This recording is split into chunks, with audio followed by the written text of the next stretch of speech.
Hi friends, ನನ್ನ channel ಅನ್ನು subscribe ಮಾಡಿ. ಹಾಗೆ ಈ ವಿಡಿಯೋಗೆ ಒಂದು ಲೈಕ್ ಕೊಡಿ. ಕತೆ ಶುರು ಮಾಡುವ. ಆದರ್ಶ ರಾಜಕಾರಣಿ ಭೀಮಸೇನ. ಮಹಾಭಾರತದ ಯುದ್ಧಾನಂತರ ಧರ್ಮರಾಜನು ಪಟ್ಟಾಭಿಷಿಕ್ತನಾಗಿ ಶ್ರೀಕೃಷ್ಣನ ಮಾರ್ಗದರ್ಶನದಲ್ಲಿ ಭೀಮಾರ್ಜುನರ ಸಹಾಯದಿಂದ ರಾಜ್ಯಭಾರವನ್ನು ನಡೆಸುತ್ತಿದ್ದನು.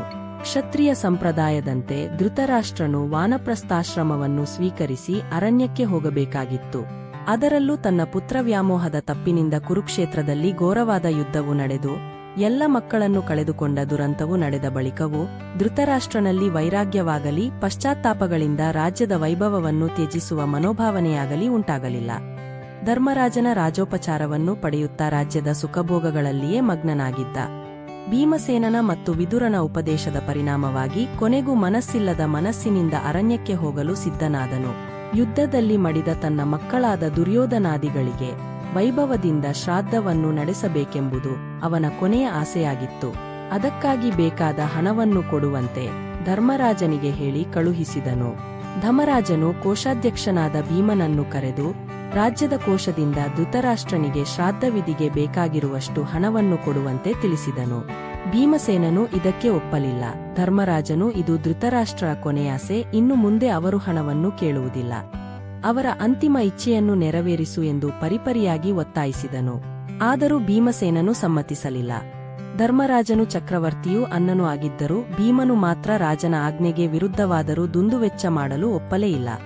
ಧರ್ಮದ ನೀತಿ ನಿಯಮಗಳನ್ನೆಲ್ಲ ಮೀರಿ ಸ್ವಚ್ಛಂದವಾಗಿ ವರ್ತಿಸಿ ಲೋಕದ ಅಶಾಂತಿಗೆ ಕಾರಣರಾದ ದುಷ್ಟರ ಶ್ರಾದ್ದ ಸಮಾರಂಭಕ್ಕೆ ರಾಜ್ಯದ ಬೊಕ್ಕಸದಿಂದ ಹಣವನ್ನು ನೀಡುವುದು ಉಚಿತವಲ್ಲ. ಇದು ಪ್ರಜೆಗಳ ಹಣ, ಪ್ರಜೆಗಳ ಅಭಿವೃದ್ಧಿಗಾಗಿಯೇ ಉಪಯೋಗಿಸಬೇಕು. ಅವರಿಂದ ತೆರಿಗೆ ರೂಪದಲ್ಲಿ ಸಂಗ್ರಹಿಸಿರುವ ಹಣವಿದು ಪ್ರಜೆಗಳ ಹಿತಕ್ಕಲ್ಲದೆ ರಾಜಕೀಯದಿಂದ ನಿವೃತ್ತರಾದವರಿಗೆ ಅಥವಾ ದುಂದುವೆಚ್ಚಕ್ಕೆ ಎಂದು ವ್ಯಯಿಸಬಾರದು.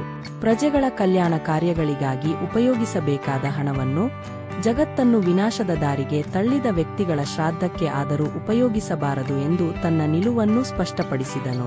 ಕೊನೆಗೆ ಪಾಂಡವರು ತಮ್ಮ ಸ್ವಂತ ಹಣವನ್ನು ಧೃತರಾಷ್ಟ್ರನಿಗೆ ಕೊಟ್ಟಾಗ ಭೀಮನು ಆಕ್ಷೇಪಿಸಲಿಲ್ಲ. ಮಕ್ಕಳೇ ಸರಕಾರದ ಹಣ, ಸ್ವಂತ ಹಣದ ವ್ಯಯದಲ್ಲಿನ ಅಂತರವರಿತ ಭೀಮಸೇನನು ಪೂಜ್ಯನು. ತಮ್ಮ ಸ್ವಂತ ಆಸೆ ಆಕಾಂಕ್ಷೆಗಳ ದುಂದುವೆಚ್ಚಕ್ಕಾಗಿ ಸಾರ್ವಜನಿಕ ಹಣವನ್ನು ಉಪಯೋಗಿಸಬಾರದೆಂಬುದನ್ನು ಎತ್ತಿ ತೋರಿಸುವ ಈ ಘಟನೆ ದೇಶದ ಈಗಿನ ಆಡಳಿತಗಾರರಿಗೆ, ಮಂತ್ರಿಗಳಿಗೆ, ರಾಜಕಾರಣಿಗಳಿಗೆ ಮತ್ತು ಅಧಿಕಾರಿಗಳಿಗೆ ಉತ್ತಮ ಪಾಠವಾಗಿದೆ. ನೀವು ಇಂತಹ ಆದರ್ಶವನ್ನು ಅಳವಡಿಸಿಕೊಳ್ಳಿರಿ. ಮಿತವ್ಯಯದ ಪಾಠ ಕಲಿತು ಉತ್ತಮ ಪ್ರಜೆಗಳಾಗಿ ರಾಜನೀತಿಜ್ಞರಾಗಿ ಬಾಳಿರಿ.